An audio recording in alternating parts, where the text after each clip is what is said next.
Allô? Oui, allô? Allô? Ah, c'est toi, bonjour et bienvenue sur Allô, le podcast qui vous fait raccrocher les téléphones. Et décrocher les livres des bibliothèques. Donc, tous les livres des bibliothèques. Bienvenue pour l'épisode 28. Oui, Donc, machin. émission présentée par Kerima Sheldad et moi-même. Donc, on a à cœur de vous présenter des autrices qui méritent un peu plus de lumière Mhm. et de vous présenter des faits littéraires ou en tout cas de vous reconnecter à l'amour des mots et de la lecture. Exactement. Bienvenue. Alhamdoulilah. Ça va, Koumana, tu vas bien? Alaykoum salam. Un petit peu malade aujourd'hui, mais alhamdulillah, Voilà, ça il y a va. quelques jours de ce mois béni qui arrive, Inch'Allah. Oui. Oui, plus que 3 jours, Inch'Allah. Mhm. 3 jours. Juste, je te vois pas, mais c'est ok. Donc, si jamais je coupe la parole, c'est parce que j'ai un écran noir face à moi, mais Ok, ça va le faire, Inch'Allah. ok. Alors, moi aujourd'hui, je voulais vous parler, parce que visiblement, on va beaucoup parler de femmes dans cette émission, hein. Anna, je Tout pense à que fait. tu vois. Donc je me suis interrogée en fait quand je préparais l'émission, je me disais mais est-ce qu'il existe vraiment, enfin de quand date plutôt la première encyclopédie, le premier recueil dans lequel auraient été consignés en fait les exploits des femmes depuis tout temps, des femmes artistes, des femmes je sais pas sportives, etc. qui ont relevé des défis et qui ont relevé des records. Et du coup je me suis demandé voilà de quand datait la première encyclopédie. Je sais pas si tu as une petite idée Anna ou pas du tout, plus ou C'est moins. une encyclopédie écrite par une femme, c'est ça? Oui, et Oui? enfin, pas forcément écrit par une femme, Non? mais qui relate des femmes célèbres. Ah, attends, j'ai envie de dire n'importe quoi. Dans le monde occidental? Ouais, plus ou moins. C'est pas Montesquieu, non? Non, pourquoi il a écrit un livre sur les femmes? Je savais pas du tout. Non, mais je crois qu'il a une encyclopédie, je crois. Ah oui, ils ont fait une encyclopédie, l'encyclopédie des Lumières, mais il parle pas des femmes dedans, malheureusement. Comme si les On n'est femmes pas étaient... assez brillante. Ouais, voilà, c'est ça. Non, mais c'est ça. Non, en fait, elle remonte à 1405, et donc ça a été écrite par Christine de Pisan, et le livre, il s'appelle Le Livre de la Cité des Dames, donc en 1405. Et c'est assez intéressant l'histoire. Pourquoi? Parce que ce livre, il est considéré par certains comme l'un des premiers manifestes féministes publiés. Et il faut savoir que Christine de Pisan, elle a été vraiment héroïque dans cette entreprise, pardon, parce qu'elle a souhaité par ce livre reprendre une œuvre plus ancienne qui s'appelait Des femmes illustres, donc écrit par Boccace, un écrivain florentin du XIVe siècle. Et en fait, Des femmes illustres, c'était un recueil de biographies de femmes historiques. Sauf que si elle a repris ses écrits, c'est pas pour rien. C'est parce que elle voulait poursuivre le débat dans lequel elle s'était engagée autour des grandes œuvres qui comportaient des passages misogynes et sexistes. Donc en fait, elle a réécrit le livre, mais sans les passages misogynes et sexistes. Et elle a pris plein de livres comme ça, plein d'œuvres un peu de la littérature de son époque qui avait fait le buzz, qui avait fait un carton plutôt. Et en fait, elle les a revus à l'aune d'une vision normale et non pas misogyne, tu vois. Et entre Mhm, autres, elle a repris le livre, le roman de la Rose de Umberto Eco, je pense que tu connais, il est très très connu. mhm, Et mhm. ben dans celui-ci, tu vois, on tombe toujours, subhanallah, on est toujours étonné. Dans ce livre, apparemment, il y a beaucoup de passages très, très limites, on va dire. D'accord. Et donc, du coup, Oh bah je l'ai pas lu alors, mais je connais le nom de la rose. oui, ben, c'est très connu, en fait. Et subhanallah, j'ai trouvé ça incroyable en 1400, tu vois, il y a quand même des années. C'était pas comme maintenant, les mouvements féministes de maintenant, qui est ce genre de, comment dire, d'audace. En fait, elle a réécrit tous les passages. Et elle a fini, du coup, le livre de la Cité des Dames, qui était son livre de base, en 1405, après avoir tout corrigé. Et elle a publié la même année ce qui s'appelle le livre des trois vertus à l'enseignement des dames, qui est un manuel d'éducation dans lequel en fait elle parle du côté féminin de la société. Donc elle vient apporter la touche féminine de la société qui était la sienne à l'époque. Elle montre un peu, elle met en lumière en fait les femmes tout simplement. Et pourquoi évoquer ça? On peut se demander pourquoi elle parle de ça, même si vous me connaissez, vous savez. Mais bon. Oui, quand même. Ben, ouais, quand même. Mais aussi pour rappeler que justement, cette lutte féministe-là, si on peut dire, qui est surtout menée à l'heure actuelle dans le but de rappeler à la société finalement la place de la femme et de la réancrer dans cette société, eh bien, elle ne date pas d'hier. Tu sais, des fois, on a un peu ces discours-là, bon, très limite en mode oui, mais les femmes d'avant, elles se plaignaient pas autant que vous. Bah, en fait, si. Et elles bougeaient, en fait. Subhanallah, on n'en dirait pas, mais elles bougeaient. Et en fait, on a tendance à blâmer le passé et ce qui s'était fait avant nous. Mais faut pas mettre tout le monde dans le même sac parce que finalement, ce serait faire la même chose que ce qu'on reproche aux autres. Ce serait de généraliser et de faire des amalgames. Ainsi, déjà en 1400, finalement, eh bien, nous avions des femmes qui se battaient pour les droits de leurs sœurs en humanité, qui se battaient pour les droits des autres et qui agissaient en ce sens. Donc, qu'est-ce qu'il faut retenir? C'est pas toujours ceux qu'on voit le plus qui agissent. Ce n'est pas ceux qu'on voit le plus, oui, qui agissent le plus.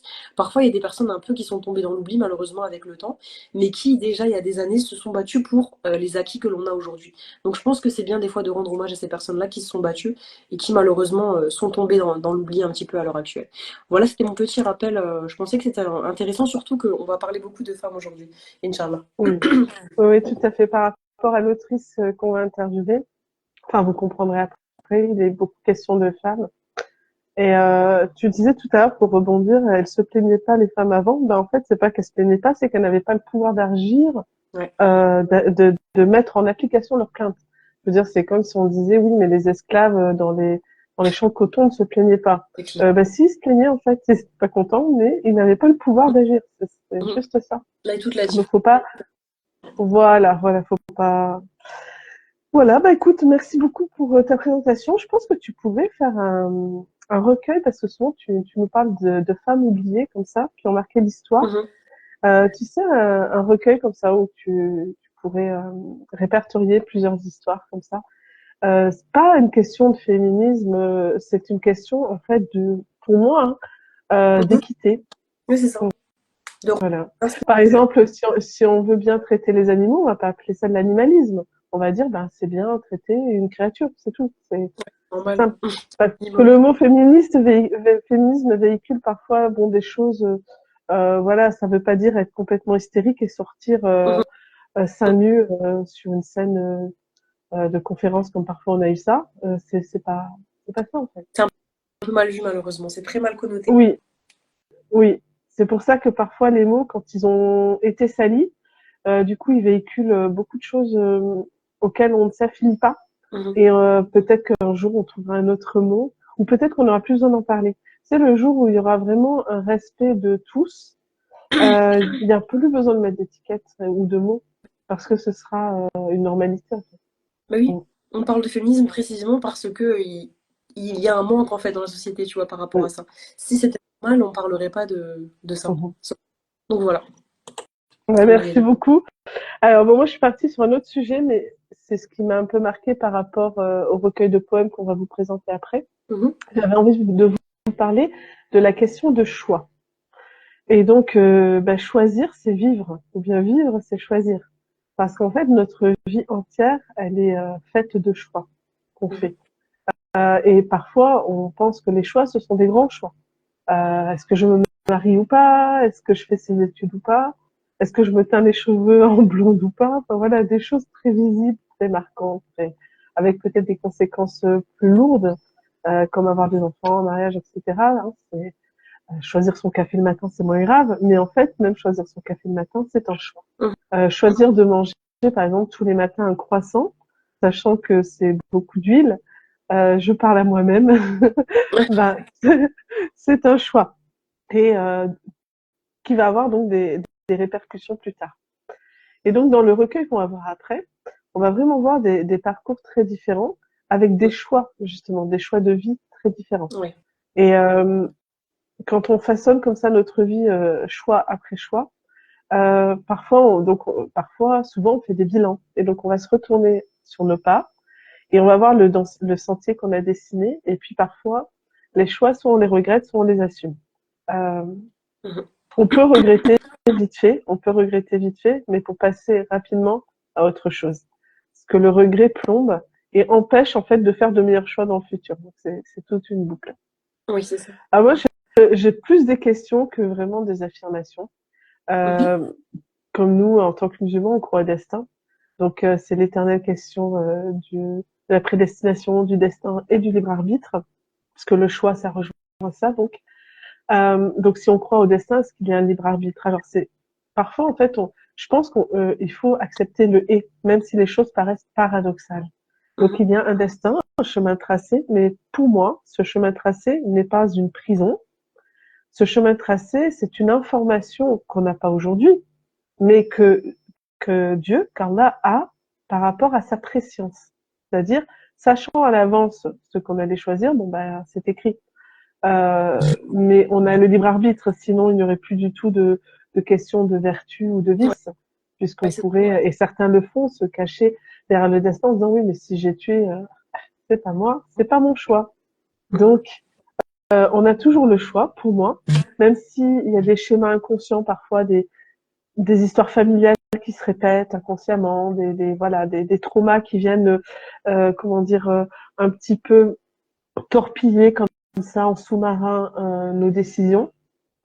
Donc c'est vrai qu'il y a une part inconsciente, bien sûr, mais dans le conscient, je pense que il y avait quelqu'un, je pense que c'est Sofiane Nezami, quelqu'un que tu apprécies beaucoup, oui.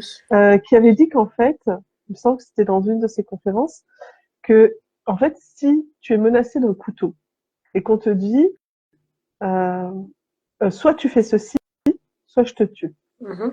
et que l'homme en fait décide d'être tué, ça reste toujours un choix et une liberté. Oui. Il n'a pas été forcé en fait. Il n'a pas été forcé. Et s'il a choisi de faire la chose, pareil, en fait, ça reste un choix. Il a préféré cette chose-là à la mort. Mhm. Donc voilà, je trouve que c'était intéressant parce que la question de choix, parfois, en tout cas moi dans ma vie, ça m'a beaucoup paralysée de faire le bon choix. Ouais. Et au final, avec le recul, euh, pas sûr qu'il y ait vraiment des mauvais choix parce que, par exemple, même si on fait une erreur, cette Ouais. erreur-là, on devait en fait, comment dire, comprendre En passé. cette erreur-là et pour pas la refaire, par exemple. Mhm.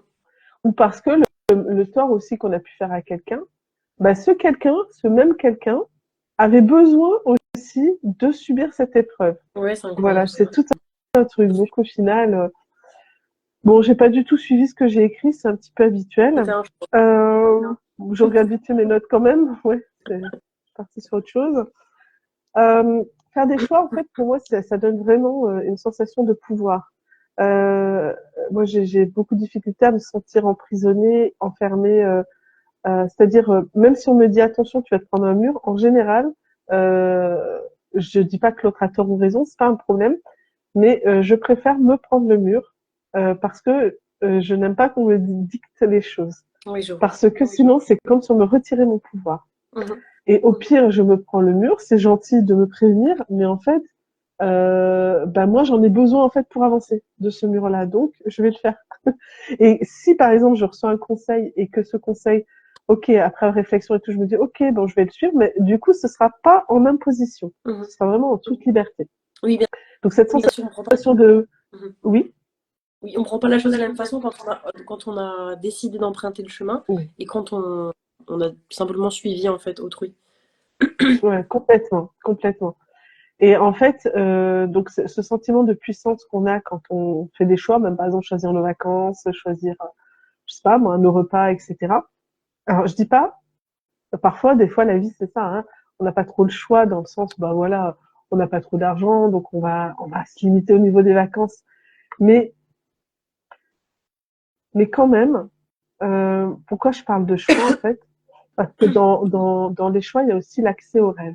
C'est-à-dire que par exemple, si tu n'as pas pour l'instant les moyens de te payer ces vacances-là, en fait, souvent, on est tout noir ou tout blanc. Tu sais, ah, ben si j'ai pas ça, donc j'ai rien. Alors Mhm. que, je prends les exemples de vacances parce que c'est un exemple trivial et ça parle à Oui, tout le monde, après c'est bien surtout sûr. tous les domaines. Alors que si on accepte de peut-être pas exactement les vacances qu'on souhaitait, on peut quand même le faire. Un exemple, je suis pas très loin d'un grand parc avec plusieurs lacs, etc. Et parfois, quand j'emmenais des personnes, justement, justement, qui se plaignaient peut-être de pas pouvoir beaucoup voyager, etc. Je dis, le voyage, tu peux l'avoir devant toi si tu le décides. Toujours Mhm. une question de décision. Et donc, en regardant ce parc d'un autre œil, ce grand lac, en plus on a un très très grand lac, Ouais, je vois très bien. euh, elles ont eu l'impression, ouais voilà, c'est le parc du Mhm. Héron à Villeneuve d'Ascq, pour ceux qui connaissent, Magnifique. elles ont eu l'impression de pas être près de chez elles en fait. Ouais. Et je dis c'est ça le dépaysement, il va venir de l'émerveillement.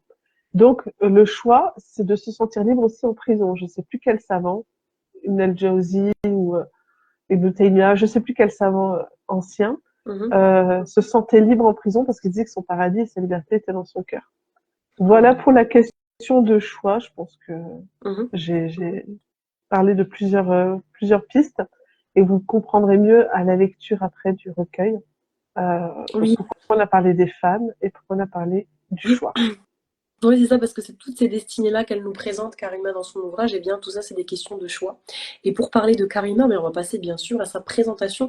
Alors, Karima Manal se présente comme une quadra, donc ça m'a fait rigoler, au chakra bordélique, infirmière, poétesse et romancière. Donc ça m'a fait rigoler, machallah, une quadra au chakra bordélique. Donc elle se joue des mots en maniant les mots.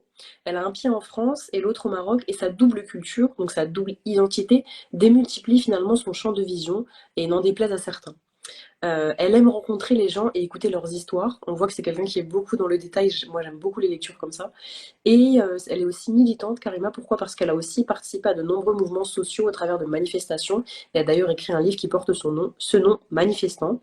Elle a fait beaucoup de tractages, de grèves et de boycotts. Au final, et comme beaucoup, elle n'aspire qu'à une société plus juste. Finalement, c'est une grande rêveuse, mais qui a bien les pieds sur terre, on le voit dans son ouvrage, et à un monde meilleur. Donc, pour ses ouvrages, elle a écrit, dans la poésie, elle a écrit Ombre et Lumière en 2022. Pour le roman, c'est Manifestant, celui dont on parlait, en 2024, donc ça fait même pas un an. Et pour la poésie, Rose, Sadia, Bintou et les autres, qu'elle a aussi publié en mars 2024. Donc ça va bientôt faire un an, Inch'Allah. Et puis je pense que c'est elle qui nous en dira le plus sur elle. Donc on va l'inviter. Bismillah. Alors, voilà.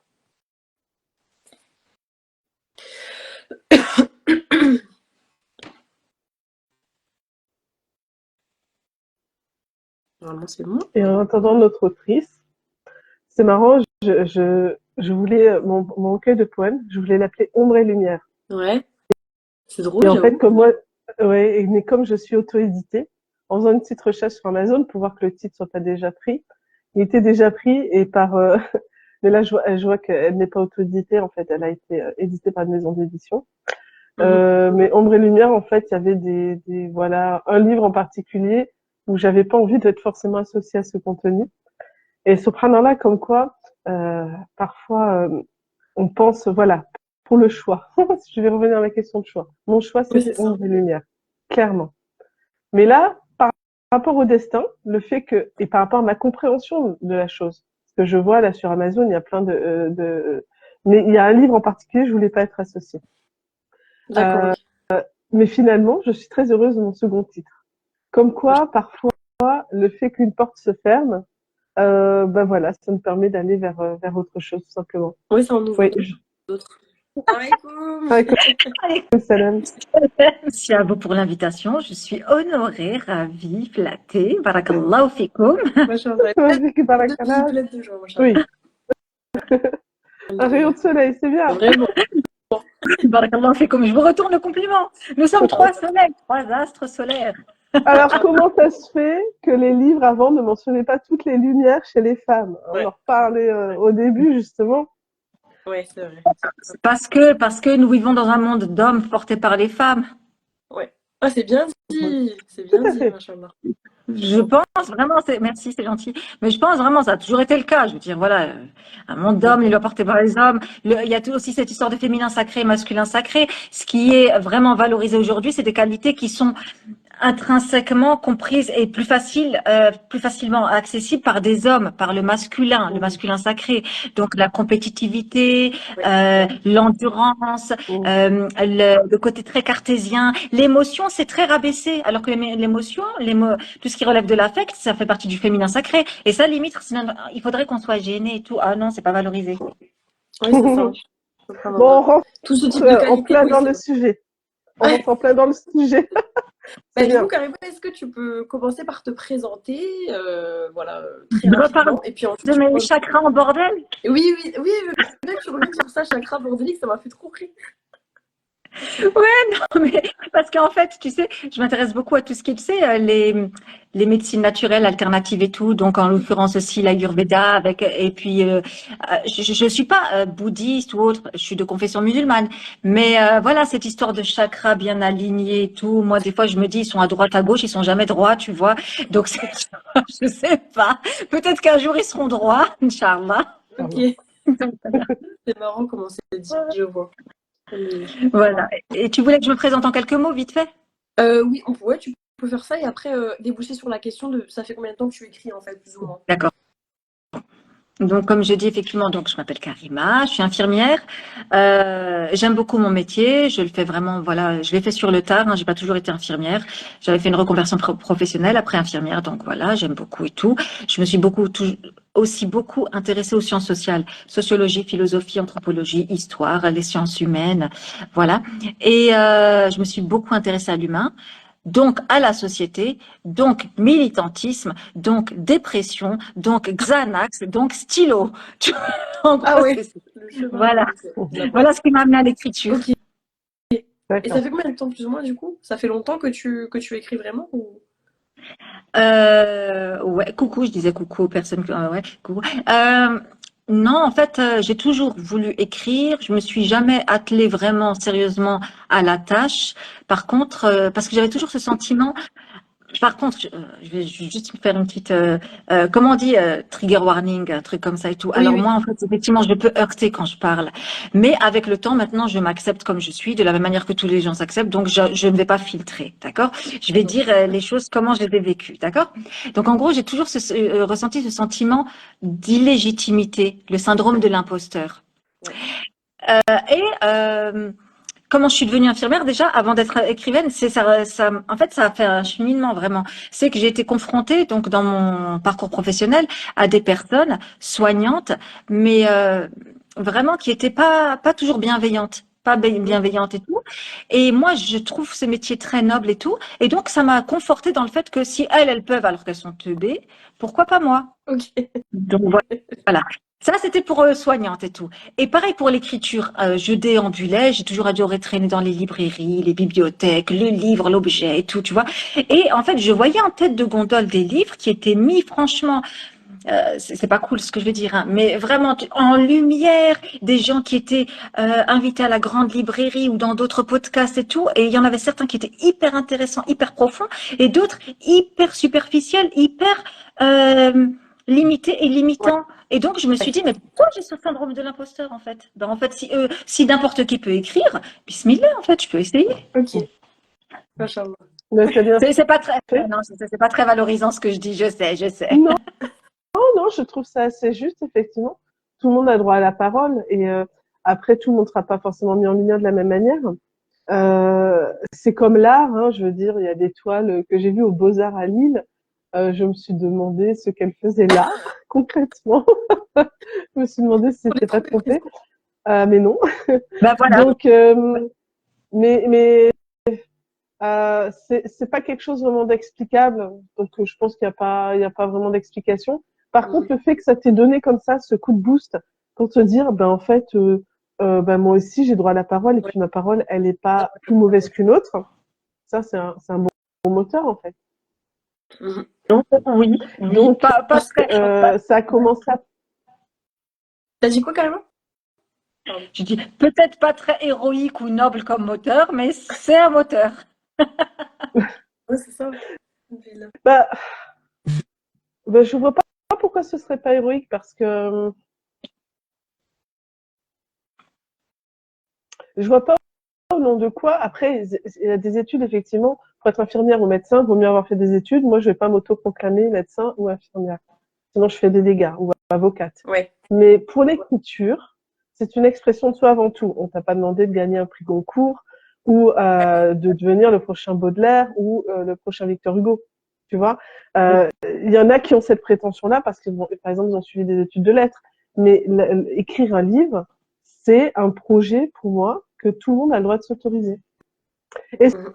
c'est héroïque parce que tu sais, je sais plus c'est quel pourcentage de Français, plus de la moitié en tout cas, qui rêvent d'écrire un livre et très peu qui passent à l'action. Donc tu fais partie de ce petit pourcentage qui a osé. Donc Ouais. c'est héroïque. Merci, merci, c'est Avec plaisir, gentil. non, vraiment, je le pense. Et donc on va dire que tu as toujours eu envie d'écrire, mais quand est-ce que tu as vraiment, donc c'est suite à une dépression, si j'ai bien compris, ou Non, plutôt en fait, pour j'étais sortir d'une seconde degré. dépression. j'étais second degré quand je dis dépression. C'est parce que quand je manifestais, en fait, dans mon parcours de militant, je veux dire, j'étais gilet jaune, très très impliquée. Puis après, j'ai manifesté contre la loi sécurité globale, contre le pass sanitaire, contre les islamophobies pour Gaza. En fait, il y avait tout le temps une raison de manifester.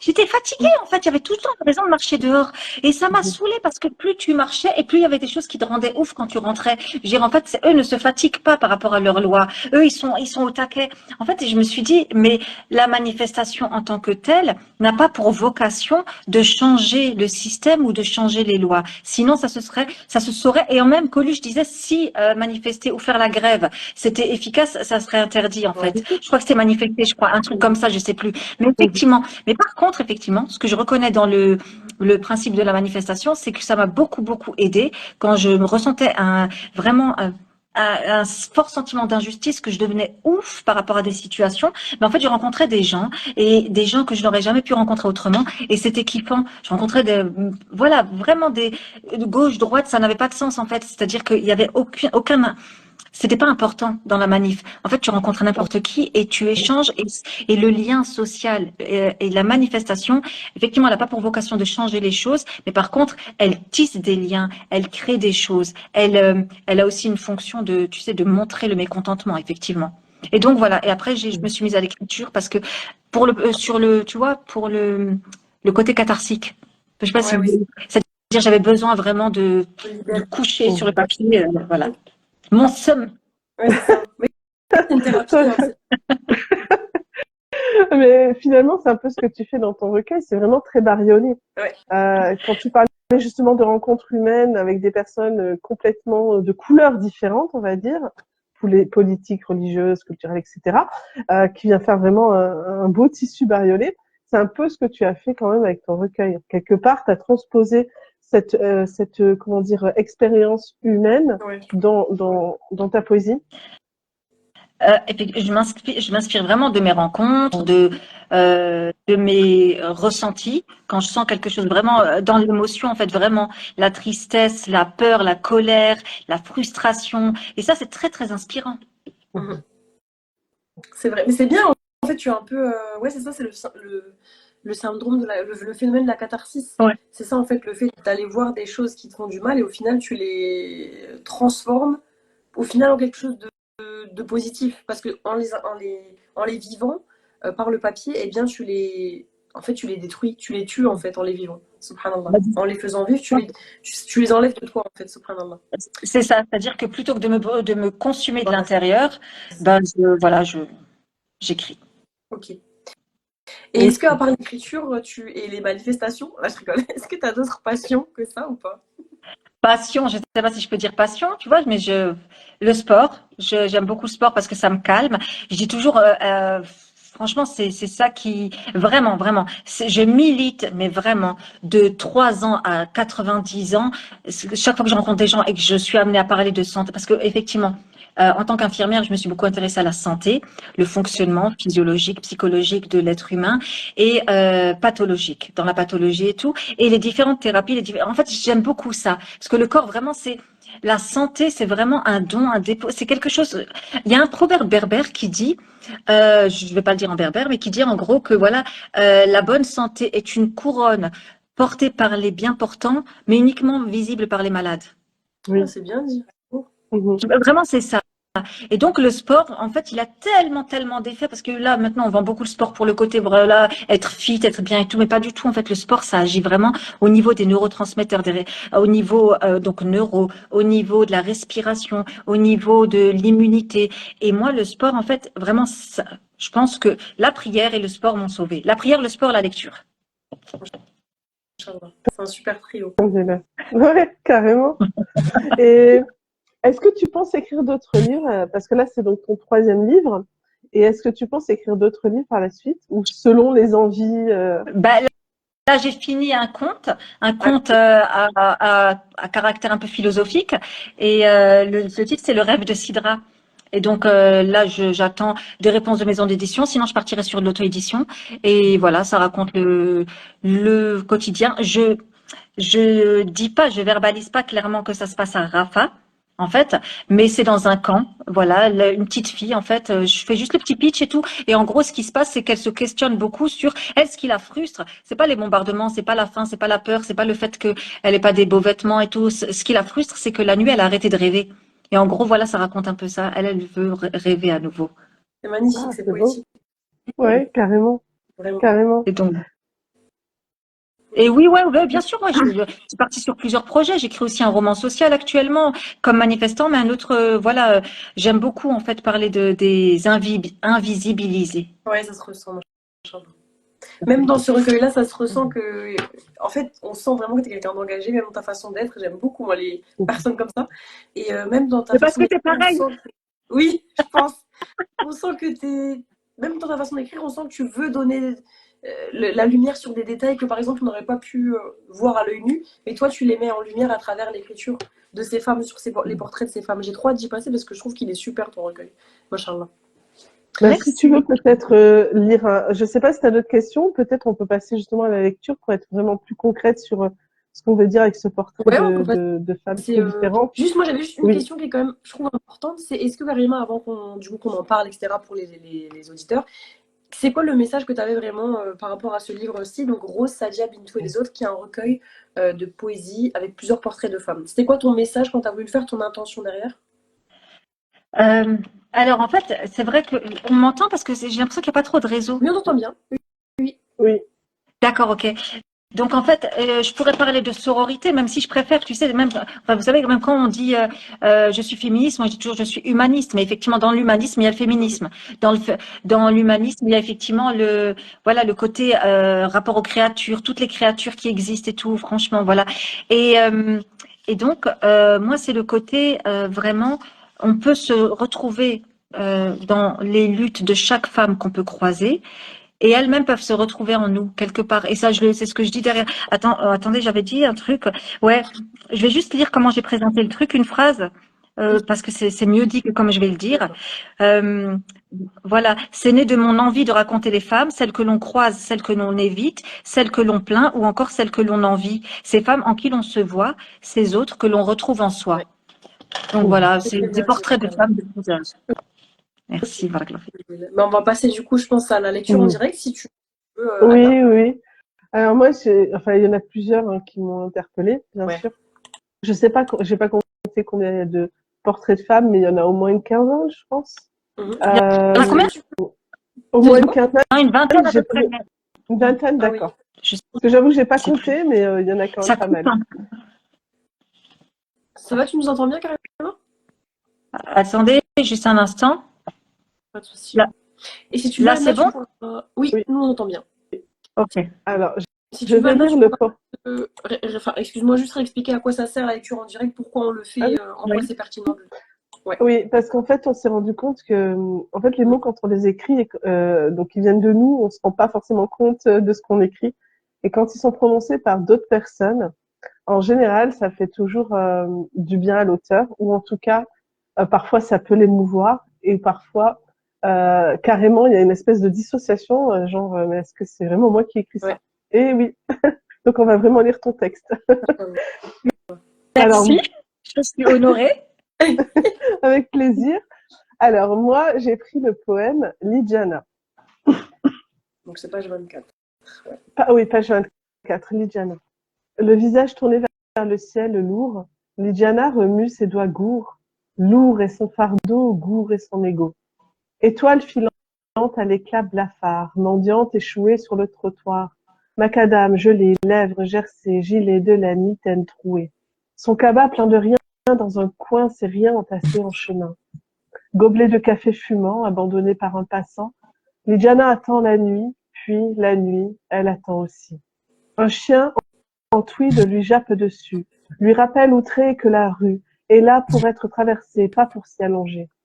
La mendiante sursaute, le café a coulé, réhabilitée par un chien, ravivée par ses yeux assassins.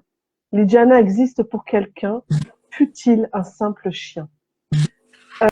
La conclusion de ce poème m'a vraiment touchée parce que euh, comment dire, euh, ça, ça parle un peu de notre manque d'humanité à nous, les humains, et que parfois, ben, un chien, en fait, a plus de compassion.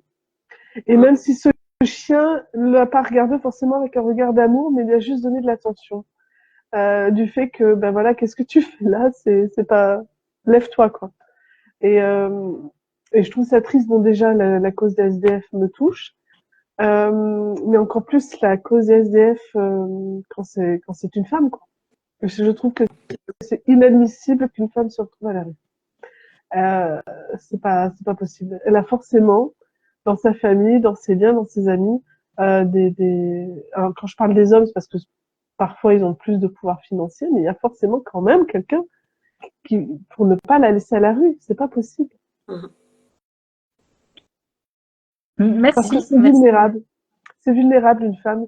C'est pour ça que, avant, en tout cas, quand il y avait encore la galanterie, on disait les femmes et les enfants d'abord.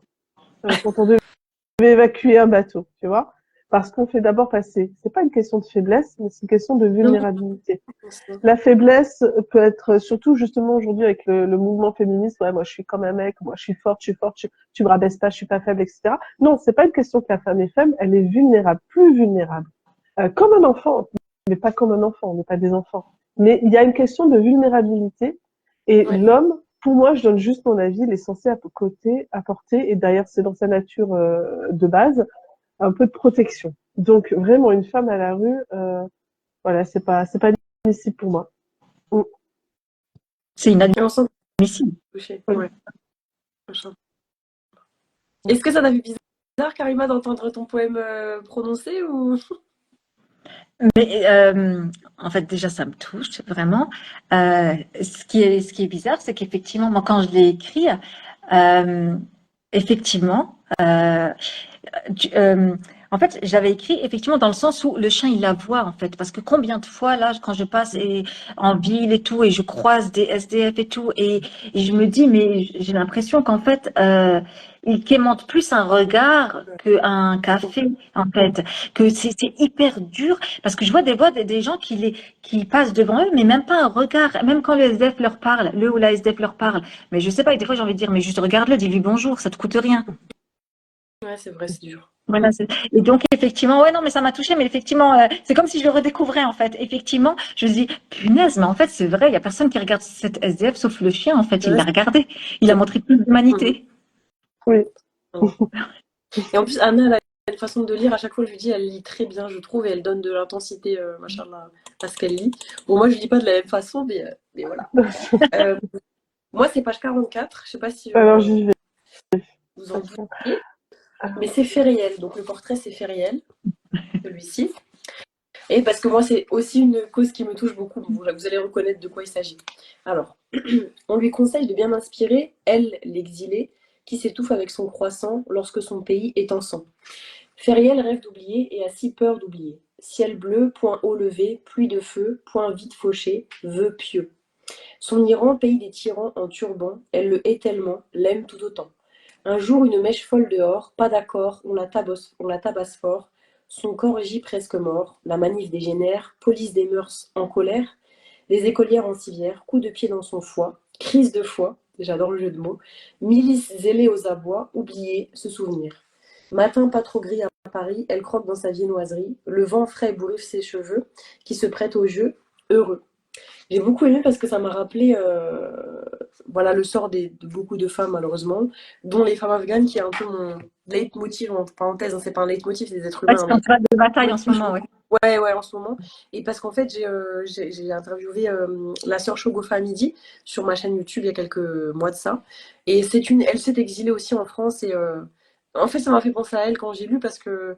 Allez voir la vidéo si vous voulez, mais c'est très lourd en fait ce qu'elle vit. Et voilà, il y a en fait le fait que bah, tu as envie de partir parce que tu vis des atrocités dans ton pays. Mais en même temps, ce qui est très touchant, c'est que elle conserve une attache très viscérale à ce pays, qui est leur pays en fait, tu vois, malgré tout ce qu'elles y vivent. Et je trouve que dans ce poème, tu as vraiment très bien su montrer la presque schizophrénie de je dois partir parce que c'est horrible ce qui s'y passe, mais en même temps c'est mon pays et je l'aime, quoi, tu vois. C'est une relation d'amour et de haine qui est incroyable.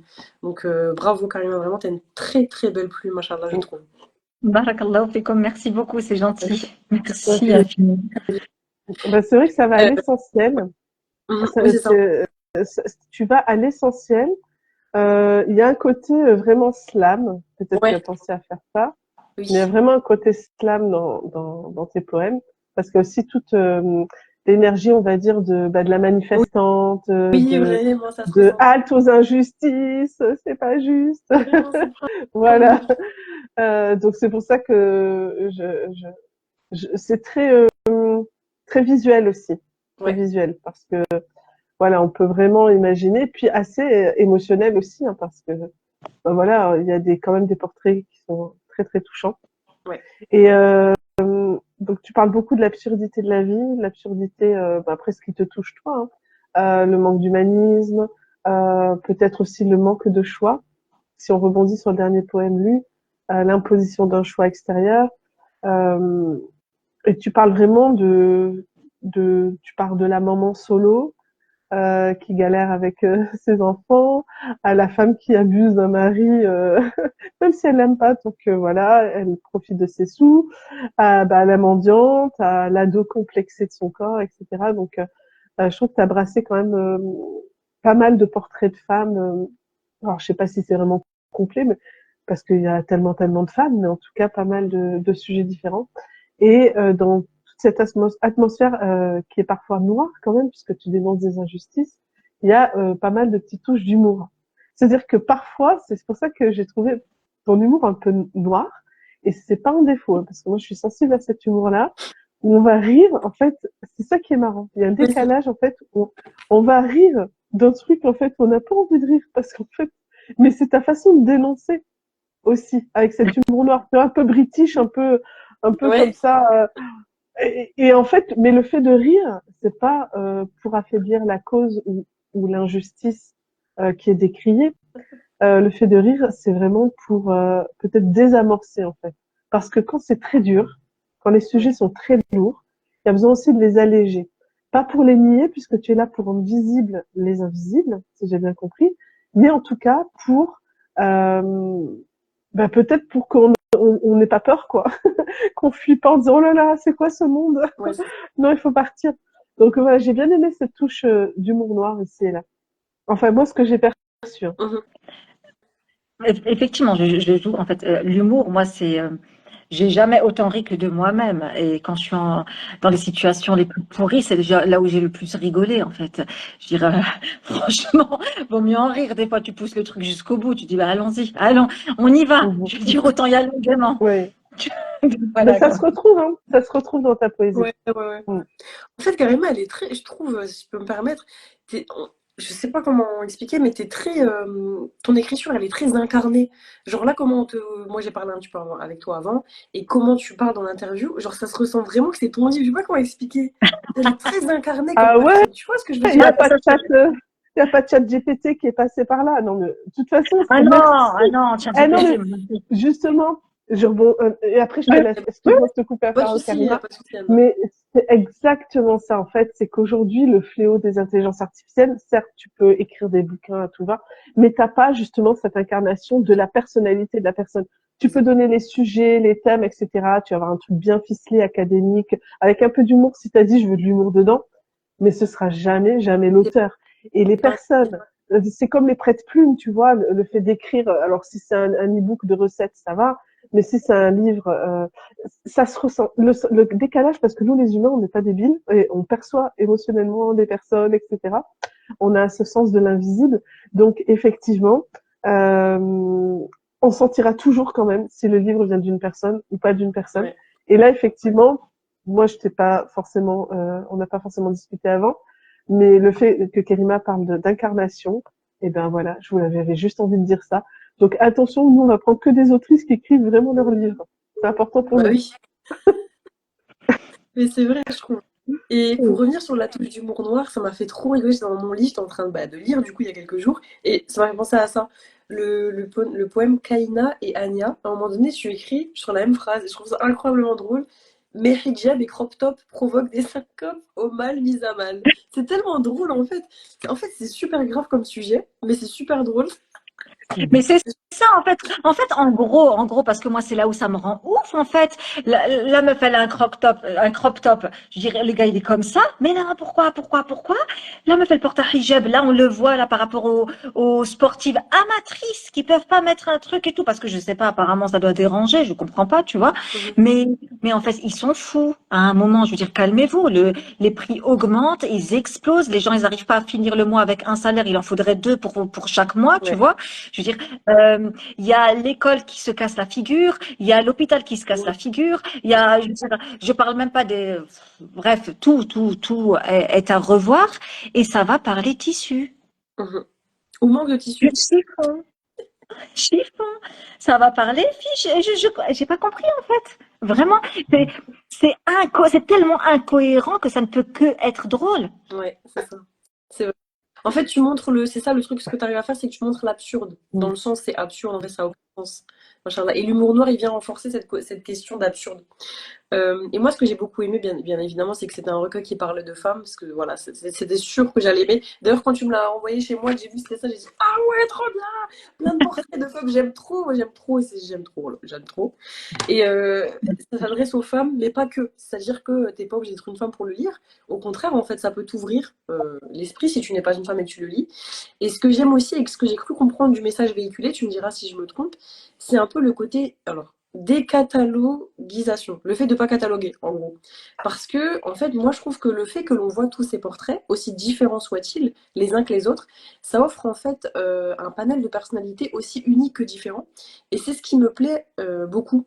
Pourquoi? Parce qu'on est un peu dans une ère, je sais pas si ça fait longtemps que c'est comme ça, mais où on essentialise beaucoup, bien trop les femmes. C'est-à-dire que même nous les musulmans, enfin moi je me mets pas dedans, alhamdoulilah, mais on entend beaucoup la femme, la bonne épouse, la femme de maison, la moulette d'art, tu vois tous ces trucs-là qui en fait ils essentialisent la femme et toi, bah, parce que tu vois t'es pas une bint nest, t'es pas une machin, t'es pas une femme au foyer comme ça, bah, tu te sens complètement hors catégorie en fait. Et ce que j'aime bien dans ton livre, c'est que justement il montre qu'il y a autant de femmes qu'il y a de femmes. Tu vois, il y a autant de femmes musulmanes qu'il y a de femmes musulmanes. Il y a autant de femmes au foyer qu'il y a de femmes au foyer. Et je trouve ça trop bien parce que tu n'essentialises pas les choses.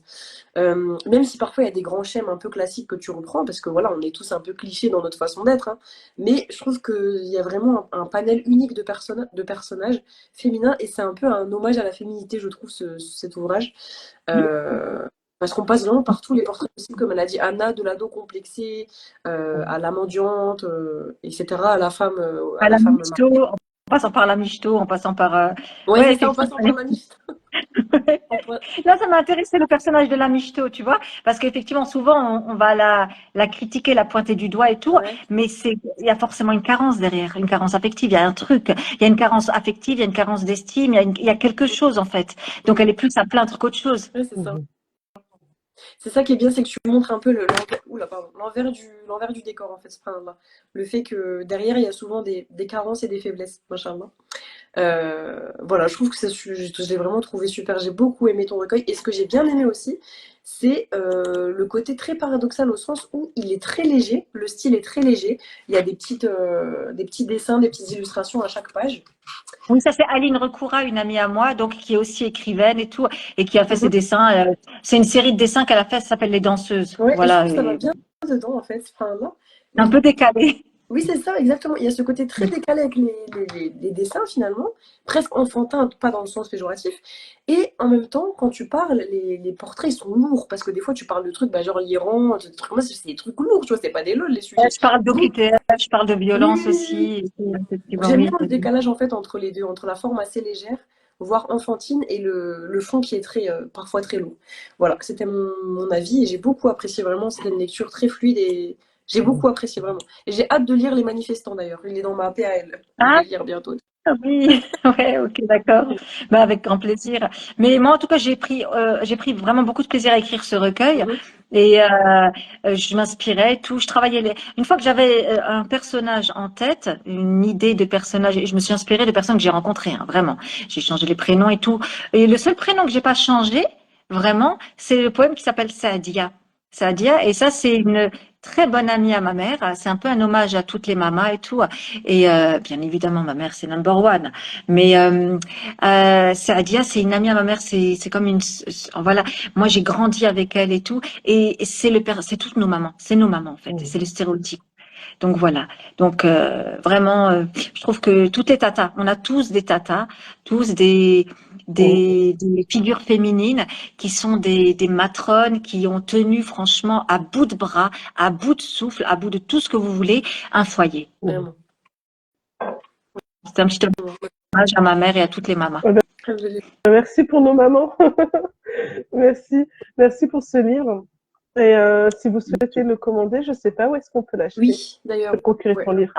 Alors, soit en m'envoyant un message privé parce que il me reste un stock, soit en envoyant un mail et faut simplement l'envoyer à Marsa Édition, donc marsa@free.fr. Marsa Marsa. Et en fait, eux, ils l'envoient, il n'y a pas de frais de port. Et donc, il est à 15 € le recueil, je dis, voilà. Et donc, eux, ils ont, voilà, ils ont un stock et Marsa, je vérifie juste, free.fr. Voilà. Faut leur envoyer une demande. En fait, c'est assez, effectivement, ils sont pas sur. En fait, à un moment, j'ai demandé à mon éditrice pourquoi, parce que ce serait plus facile effectivement s'il était dispo à la Fnac, Cultura et compagnie. Mais en fait, les conditions de vente pour l'éditeur dans ces grandes structures, donc c'est très très compliqué, je crois, financièrement parlant. C'est vraiment, je veux dire, l'éditeur ne s'en sort pas en fait quand c'est des petites maisons d'édition. D'accord. De toute façon, tu nous redonneras les infos et dans le descriptif YouTube, on mettra vraiment les liens qu'il faut pour vous procurer ce livre. N'hésitez pas à l'acheter, n'hésitez pas à le recommander autour de vous, à vous le faire passer aussi si par exemple quelqu'un veut pas l'acheter, mais peut-être lui donner un petit peu envie.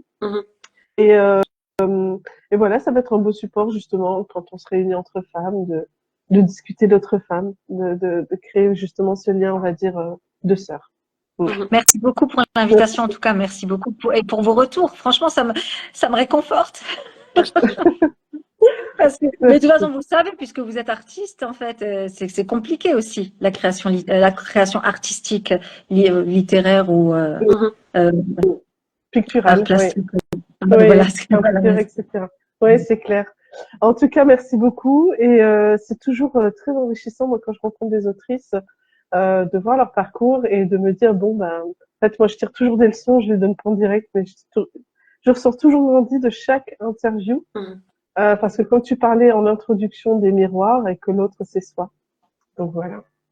Ça me parle toujours à chaque fois. Est-ce que vous avez des actualités, les sœurs, à nous partager? Karima, est-ce que tu as une actualité? Peut-être un. D'ailleurs, je sais pas si tu fais des fois des dédicaces ou ce genre de choses, tu peux nous le dire. En tout cas, dans les. Je vous dirai, là, prochainement, je suis. Ce sera du côté de Limoges, donc c'est loin, donc c'est pour le printemps de la poésie. Sinon, non, pour l'instant, j'ai mon compte qui va sortir, Inch'Allah. Je vous dirai, je vous en ferai part avec grand plaisir. Et voilà, sinon, non. De là tout de suite. Et vous? Ok.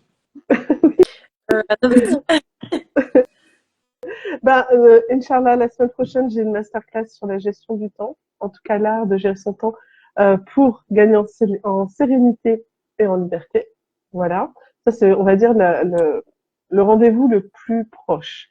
Et puis il y a plein d'autres choses qui sont sur le feu, qui mijotent. Mais ça, bon, quand je vous le présente sur le plat, je vous inviterai à table et je vous dirai, regardez. Oui. Voilà. Il faut mieux. Pour l'instant, ça mijote. Ouais, il faut pas, ouais, il faut les. Ah, mais surtout que moi, malheureusement, j'avais tendance, je préfère parler au passé pour me créer une autre identité, tu vois, à vraiment dire je vais faire, et puis après, et après je me déçois toute seule. Donc, il vaut mieux que je dise rien. Ouais, c'est ça. Inch'Allah. Et toi, Karima? C'est plus sûr. Bah, moi, du coup, j'ai mon marché créatif féminin du 22 mars à Bruxelles. C'est un marché dans lequel, pareil, c'est la même dynamique. C'est une sœur, machallah, avec sa maman qui permet chaque mois aux sœurs, peu importe ce qu'elles font, de venir présenter leurs livres, leurs bijoux. Enfin, c'est trop bien. C'est génial. Et c'est vraiment une dynamique incroyable entre sœurs.